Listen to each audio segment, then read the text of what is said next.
Mesdames et messieurs, bonsoir. Une fois encore, l'Iran a connu une journée d'émeutes sanglantes. 41 morts ce samedi à Mashhad, la ville sainte.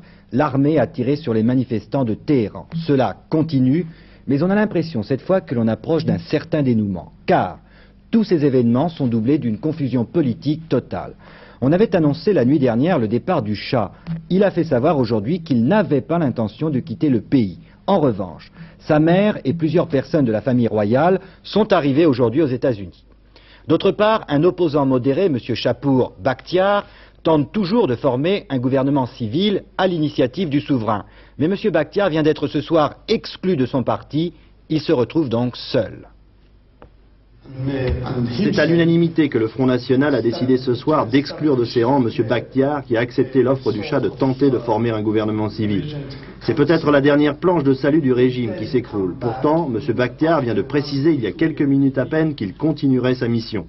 Toutefois, pour certains, cette tentative pourrait en fait dissimuler une manœuvre du Shah pour prouver au monde et surtout aux Américains qu'une solution politique est impossible et que seule son action peut rétablir la situation. Le palais impérial réaffirme ce soir que le Shah n'a nullement l'intention de quitter le pays. Aujourd'hui encore, donc, l'armée a réprimé les manifestations avec violence. 41 morts dans la ville sainte de Mashhad, et à Téhéran, sans interruption, des tirs de mitrailleuses ont balayé les principales artères où des groupes de jeunes criaient « À mort le Shah ». Le week-end pourrait bien amener un dénouement à la crise. Un signe, les Américains commencent à préparer l'évacuation de leurs ressortissants et envoient dans les parages croiser un porte-avions de la 7e flotte.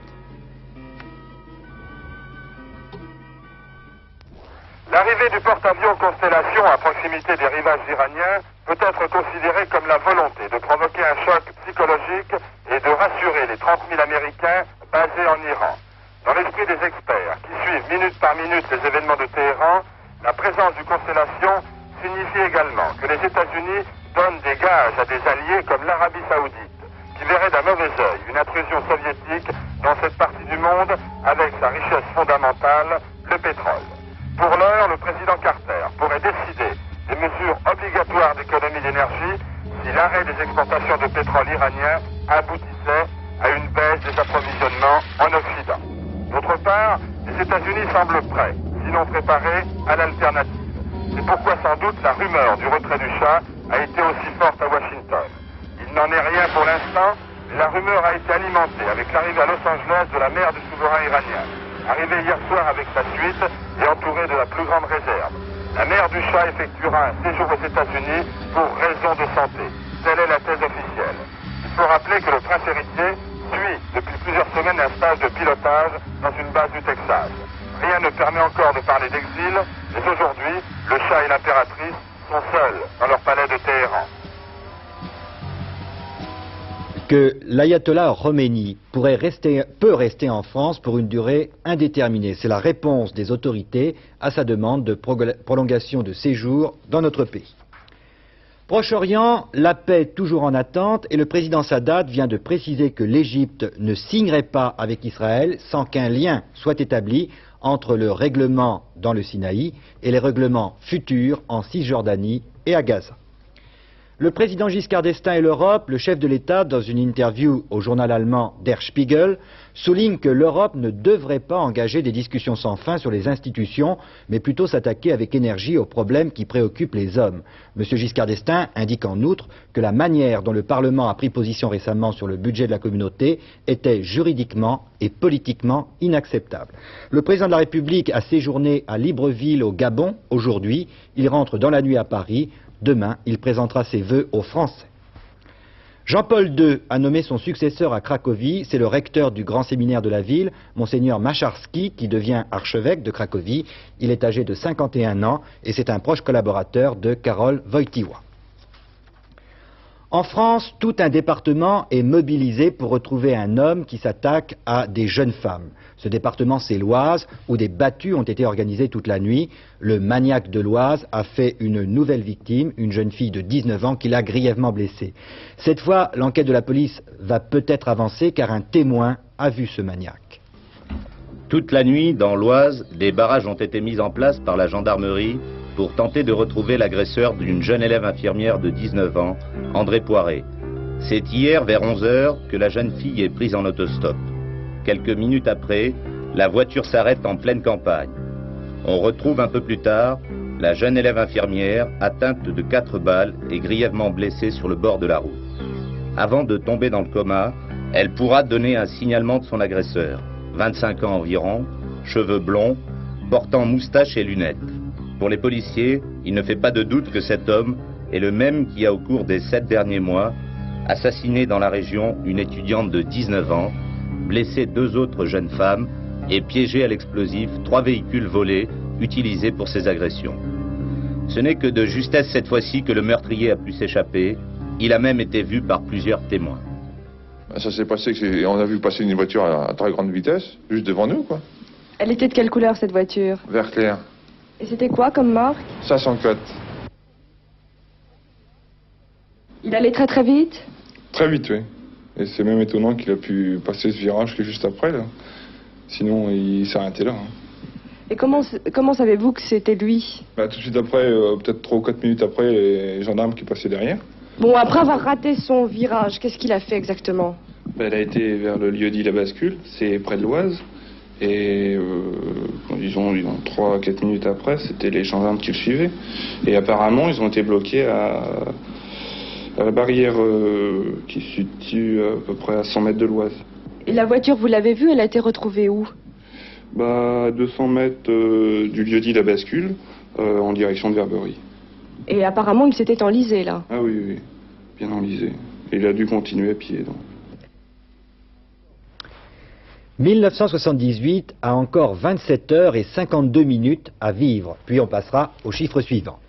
Alors nous avons juste le temps de jeter une dernière fois un coup d'œil sur les événements qui ont animé le monde cette année. Événements particulièrement riches dans tous les domaines et donc dont nous avons sélectionné les plus significatifs.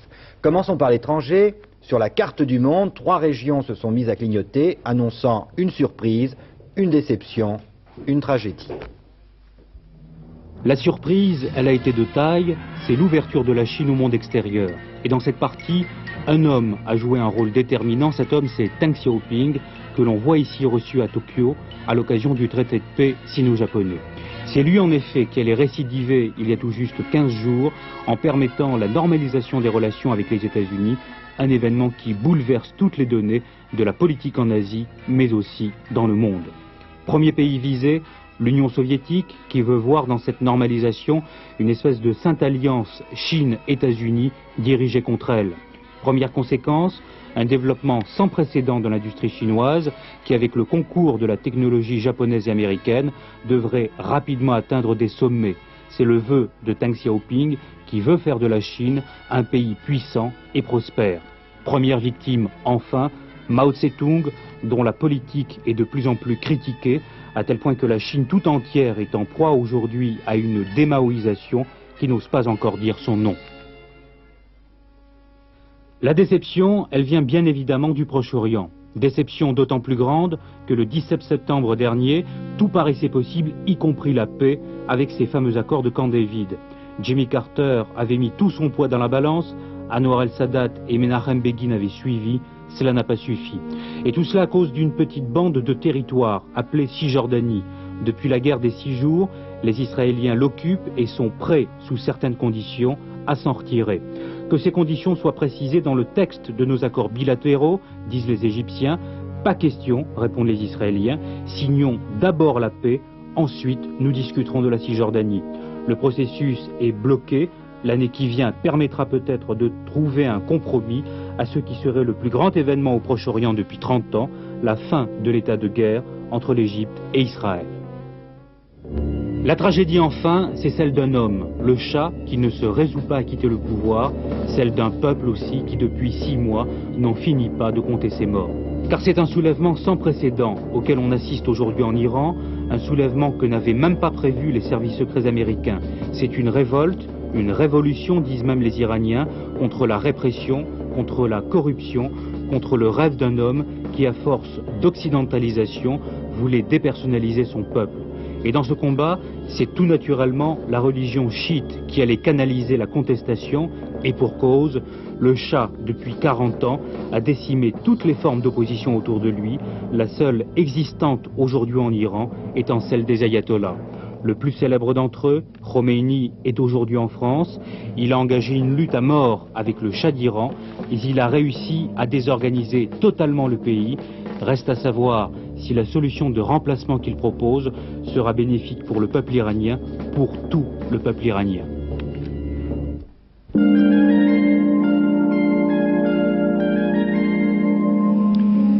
La pierre d'angle de cette année 78, ce sont les problèmes économiques et sociaux. Les deux mots les plus employés ont été certainement chômage et inflation, avec au bout un ciel gris. Du point de vue de l'économie, l'année 78 aura été une année grise, marquée par les difficultés du pays à se maintenir dans un contexte mondial de plus en plus dur. Dur par l'énergie, toujours chère, dur par la concurrence des produits étrangers. Cette concurrence des pays à bas salaire, d'Extrême-Orient notamment, a pris dans certains secteurs l'allure d'une guerre économique où les forces de chacun n'étaient même pas clairement définies à cause des variations incontrôlées des monnaies et surtout du dollar. C'est donc dans un environnement mondial fluctuant, contradictoire mais presque toujours hostile qu'il faut examiner le tableau de bord de l'économie française en 78. Le voici. Les prix. Indice fondamental pour mesurer l'inflation, les prix auront augmenté de 10%, probablement un peu moins. Quand on sait que l'Allemagne, notre principal partenaire, tourne autour de 3%, on voit ce qui a séparé la France d'une inflation suffisamment maîtrisée pour parler haut et fort sur le marché international. Les 3 derniers mois de l'année traduisent toutefois un réel progrès dont on espère beaucoup. En progrès aussi, le commerce extérieur qui est devenu bénéficiaire et la fermeté du franc, surtout face au dollar. On ne consolidera ces 2 points positifs, encore une fois, que si l'inflation ralentit encore. Dernier et gravissime signal allumé sur notre tableau de bord, celui de l'emploi. Année grise de l'économie, 78 aura été une année noire pour tous ceux qui y ont perdu leur travail. Le nombre des chômeurs s'est accru régulièrement pendant toute l'année pour dépasser 1,3 million en novembre. Pourquoi? Là aussi, on retrouve l'énergie chère et la concurrence étrangère qui provoquent des faillites. On trouve aussi une productivité parfois mauvaise, parfois des structures dépassées. La coïncidence de tout cela, voici les difficultés de Manu France, le textile avec la chute de l'empire Boussac, voilà les chantiers navals et le groupe Terrain à Marseille.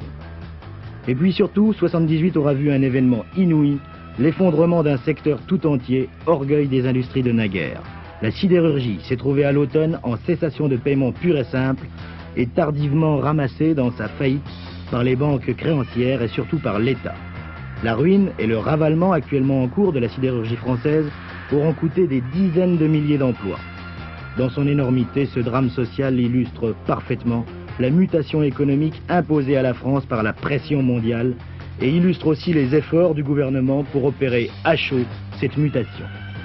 Les mains libres depuis la victoire politique de la majorité en mars, le gouvernement Raymond Barre a consacré 78 à une politique de redressement fondée sur le redéploiement industriel et la fermeté du franc.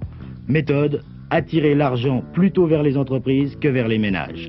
Conséquence, pas de relance ni de prospérité immédiate par la consommation, mais plus tard par l'assainissement économique et les exportations. La bourse a salué ce choix en montant de 50% en 12 mois. Mais si cette politique réussit, ce sera sur plusieurs années. À l'échelle de la seule année 78, malgré certains efforts pour limiter les dégâts, comme le Pacte national pour l'emploi, ces choix ont pesé sur le chômage et sur beaucoup de pouvoir d'achat. En conclusion, 78 aura été l'année de l'austérité, dans l'espoir d'un redressement durable. 79 sera l'année d'un début de réponse, 80 sans doute sera celle des verdicts.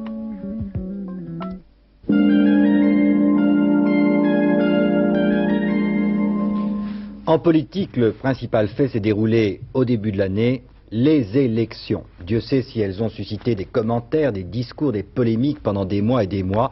Et puis le 12 mars 1978, les Français sont allés voter. Ensuite, bien plus tard, on a parlé de décrispation sur le perron de l'Élysée.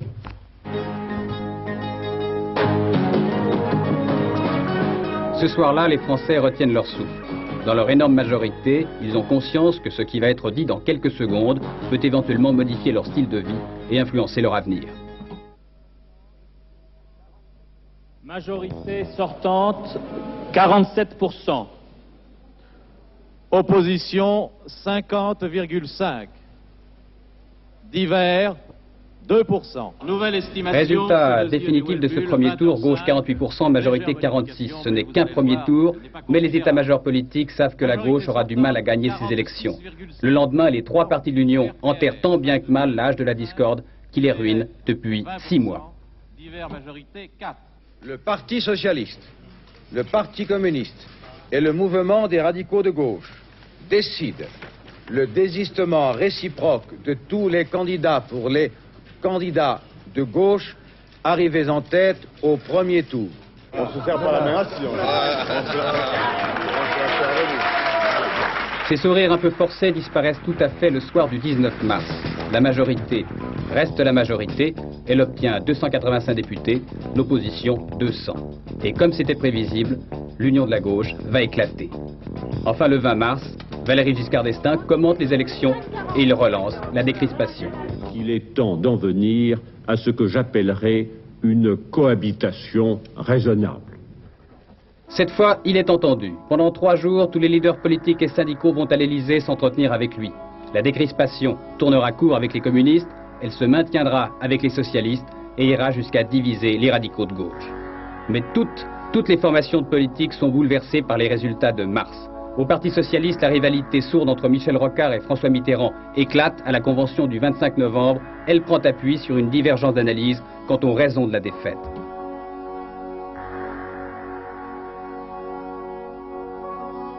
Enfin, les communistes eux aussi encaissent la marée de l'espoir déçu. La direction de Georges Marchais est contestée. La fronde des intellectuels comme Jean Lepchen s'étale au grand jour. Jean Lepchen que nous allons voir dans quelques instants. Comment voulez-vous que nous ne soyons pas d'accord avec des gens qui sont d'accord avec nous? Nous sommes toujours... Enfin, le débat continue toujours au Parti communiste, mais le souvenir des élections de mars va peu à peu s'estomper et bientôt un autre débat commence, l'Europe. Les questions européennes vont en fin d'année diviser la majorité. Pourtant, le 21 novembre, le chef de l'État avait bien précisé au cours d'une conférence de presse que l'Europe à laquelle il pense serait confédérale. À l'Assemblée, le RPR de M. Chirac, malgré la trêve qu'il a proposée au gouvernement de M. Barre, vote avec les communistes au début du mois de décembre contre la TVA européenne. Il reviendra sur son vote, le RPR, lorsque M. Chirac lance le 8 décembre son appel de Cochin, aussitôt analysé dans les couloirs de l'Assemblée. Mais cette tempête parlementaire était à peine apaisée que Jacques Chirac, cette fois, déclarait la guerre. Dans un message de 3 pages qui devait être lu devant le Conseil politique et qui s'adressait en fait aux militants, eh bien là, il le fait avec une violence d'expression encore jamais atteinte. Il dit un non catégorique à l'Europe du président de la République. Le 11 décembre, une nouvelle faille s'ouvre dans la majorité. Il s'agit de savoir s'il faut accepter l'argent européen, celui des communautés, pour alimenter la campagne pour l'élection du Parlement européen. Une fois encore, les communistes et les chiraciens sont d'accord et votent ensemble contre le texte. Le RPR donne la parole à son combattant anti-européen, Michel Debré. Considérables ont été détournés de leur objet, 12 milliards de centimes. Or, il n'appartient en aucune façon aux organes de la communauté de faire de la propagande, et il n'appartient en aucune façon à une assemblée des communautés européennes de subventionner des campagnes électorales. Pour la deuxième fois en quelques jours, le PC et le RPR se sont donc alliés, on peut dire, contre l'UDF et le Parti socialiste. Et M. Marchais, au cours d'un meeting, rappelle les slogans anti-européens du PC. Avec tous les patriotes, nous disons non, et résolument non, à l'Europe, à l'intégration européenne et atlantique. Nous disons non à l'Europe allemande. Est-ce la rupture dans la majorité à propos de l'Europe? L'UDF, par la voix de M. Chineau, ne le pense pas. Il y a des discordances, mais ceux au RPR qui combattent le chef de l'État sont peu nombreux, aux yeux de M. Chineau. Pour le plan européen, je suis tenté de dire qu'il y a des gens qui mènent des combats d'arrière-garde sur l'Europe. Ce n'est pas le premier, ce n'est pas le dernier, mais finalement, je sais que l'opinion en France, dans sa majorité, souhaite que la construction européenne se développe. On en est là. L'élément nouveau et important est celui-ci. Dès lundi prochain, c'est la France, avec M. Jean-François Poncet, ministre des Affaires étrangères, qui présidera le Conseil de ministres de la Communauté, l'institution la plus importante du marché commun.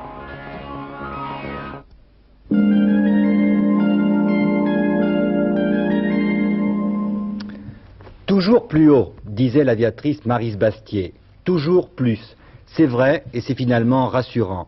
L'homme, la science et la technique ont ensemble connu leurs records, leurs aventures, leurs réussites. Après la publication du rapport Nora-Minck sur l'informatisation de la société, la France et sa classe politique découvrent vraiment l'ordinateur et ses problèmes. Un nouveau mot est même inventé, issu du mariage de cet ordinateur avec les télécommunications, c'est la télématique. Parallèlement, le progrès technique permet de construire de tout petits ordinateurs baptisés micros, qui, nous promettons, vont envahir notre vie quotidienne. On les retrouvera dans notre salle à manger, dans notre salon, voire notre cuisine. Mais un peu trop cher pour des bourses moyennes, ils vont se faire attendre 1 an ou 2, si toutefois on leur trouve une application réelle pour le grand public. La science permet aussi des exploits humains. 3 Américains, Abruzzo, Anderson et Newman, ont réussi la traversée de l'Atlantique en ballon libre, c'est-à-dire simplement poussés par les vents. Pour venir des États-Unis en France, ils ont mis 137 heures et 6 minutes. C'était la 17e tentative et les aérostiers auraient souhaité pouvoir se poser au Bourget, comme Lindbergh en 1927. Regardez bien ces 2 hommes qui arrivent à Moscou. Ils viennent de passer 140 jours dans l'espace. Pendant près de 5 mois, ils sont restés enfermés dans une cabine spatiale, privés de sensations de poids, d'orientation et de goût. Pourtant, ils sont en pleine forme grâce aux exercices médicaux mis au point en URSS.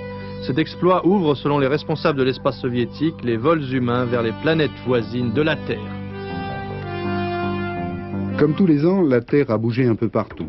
Mais cette année, un phénomène exceptionnel s'est produit à 100 km à l'est de Djibouti. Pour la première fois, on a pu étudier avec précision une fissure de la croûte terrestre. Pour la première fois, les scientifiques ont pu constater sur Terre un événement qui se passe en principe au fond des océans, la dérive des continents. Ce qu'il y a de remarquable, c'est que cette fissure avait été prévue par Aron Taziev il y a environ 5 ans et que l'Institut géographique national avait installé des balises pour mesurer l'écartement des fissures. La lave que l'on voit s'échapper sert en quelque sorte à boucher le vide provoqué par la faille. En dehors d'une meilleure connaissance de la Terre, ce phénomène exceptionnel permettra peut-être de mieux comprendre l'évolution de notre planète et peut-être un jour de prévoir les catastrophes. 3 mai 1978, première journée internationale consacrée à l'énergie solaire. C'est aux États-Unis que ce Sun Day est le plus fêté. À travers tout le pays, les expositions solaires voisinent avec les chants et les danses au lever du soleil. En France, nous allons aussi connaître un jour du soleil en 79. Ce sera le 23 juin, solstice d'été et nuit de la Saint-Jean. Patronnée par Antenne 2, cette journée du soleil se déroulera dans toute la France pour bien montrer que 79, c'est l'an 1 du solaire chez nous.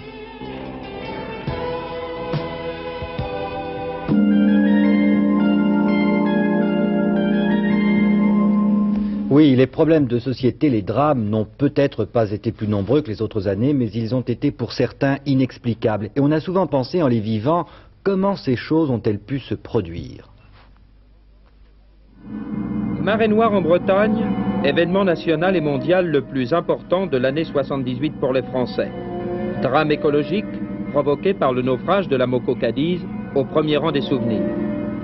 230 000 tonnes de pétrole dans la mer, le goémon détruit sur plusieurs centaines de kilomètres de côte, la pêche des crustacés ralentie pendant plus de 2 mois, l'ostréiculture ravagée, 20 000 oiseaux tués, une saison touristique médiocre, 400 millions de francs lourds dépensés pour dépolluer le littoral et la grande leçon de cette peste noire qui a endeuillé l'océan au seuil du printemps 78.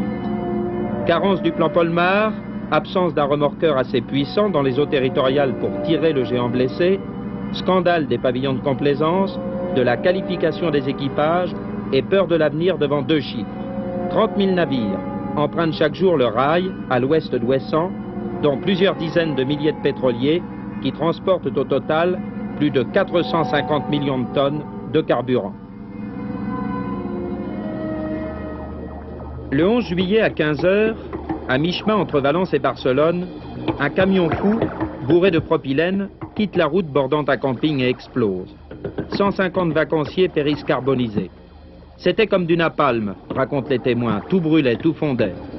Los Alfaques relancera le grand débat sur le transport des matières dangereuses. Aucun pays, diront les experts, n'est à l'abri d'une telle catastrophe.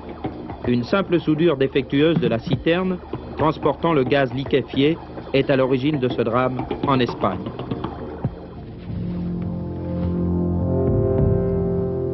L'année 78 a vu se multiplier en France les gestes d'autodéfense. Une véritable psychose qui atteint aussi bien les villes que les campagnes. Peur viscérale, défaillance de la police, faiblesse de la justice, les Français s'arment et tuent. Il y a des bavures graves, le ministre de l'Intérieur s'en est lui-même inquiété en Conseil des ministres. Le procès n'est pas simple, car l'autodéfense revêt plusieurs visages. Certains forcenés de la gâchette ont été traduits en justice et condamnés. La décision a divisé la France sur ce problème. Les voleurs devenus victimes n'étaient dans plusieurs cas que des adolescents. La trouille du Loupart a transformé d'honnêtes citoyens en meurtriers. Année 78, entre la peur et la raison, les 6,35, 7,65 et autres calibres sont entrés dans les maisons. La promesse du ministre de l'Intérieur d'améliorer la sécurité des Français les en fera peut-être l'année prochaine ressortir.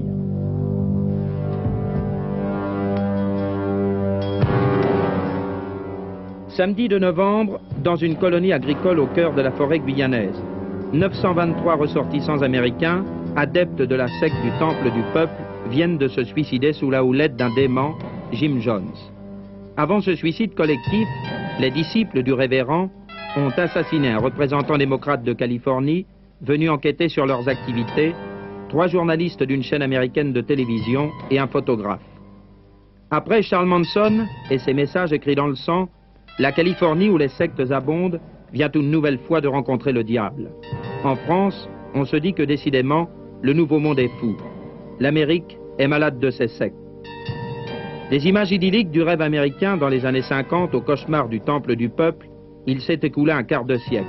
Chacun, en voyant ces images, s'est posé cette question: pourquoi des Américains en sont-ils arrivés aujourd'hui là, poussés par la folie d'un homme nommé Jim Jones? Voilà, mais ce n'est pas tout, évidemment. Il faudrait parler de bien d'autres événements, tristes et plus gais, qui ont couvert les colonnes de nos journaux. Je n'en retiendrai que 2 pour conclure. D'abord, l'élection d'un pape polonais le 16 octobre 1978, après 2 deuils successifs au Vatican. Un pape venu de l'étranger, c'était déjà beaucoup, mais du monde communiste, cela a paru incroyable. Beaucoup y ont vu un témoignage de la vitalité de l'Église, alors qu'elle traverse des moments difficiles.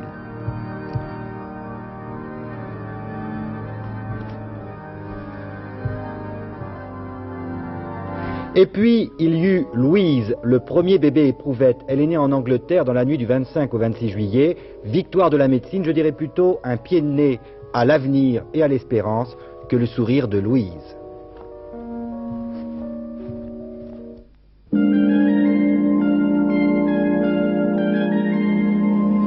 Le comédien ou la comédienne de l'année, il y en a beaucoup. Alors nous avons fait un choix, c'est Pierre Richard, parce que c'est l'acteur, dit-on, le plus heureux de France. Oui, parce qu'il a eu 2,5 millions de spectateurs qui ont versé pour aller le voir 30 133 727 francs, chiffre arrêté le 5 décembre, et que, mon Dieu, ça n'est pas rien. Mais quand même, quand on se balade dans la rue comme ça, avec beaucoup de gens qui vous admirent, on ne se croit pas obligé de tomber tous les 10 mètres sur une peau de banane. Est-ce qu'on ne se croit pas obligé de prendre l'air gai tout le temps, même quand on n'a pas envie? Oui, c'est un peu, vous savez, l'opinion des gens, qu'ont les gens sur les artistes est très variable. J'ai par exemple un ami qui est du sud-ouest et qui est artiste et comédien, qui s'appelle Lax, et qui a un jour été interpellé dans un café par un buveur qui lui dit: alors monsieur Lax, c'est toujours artiste? Cochon va. Vous voyez, ça c'est un petit peu ce qu'on pense de nous déjà d'une part, et d'autre part, en ce qui concerne les comiques, on pense effectivement qu'ils ont toujours des choses drôles à dire ou à raconter. Mais ce sont souvent les gens qui m'interpellent qui me font rire. Par exemple, dernièrement, dans une des interpellations qui m'a fait le plus rire dans un café, c'est un type qui m'a donné une grande claque dans le dos en me disant: excusez-moi monsieur, mais j'ai fait un pari avec ma femme.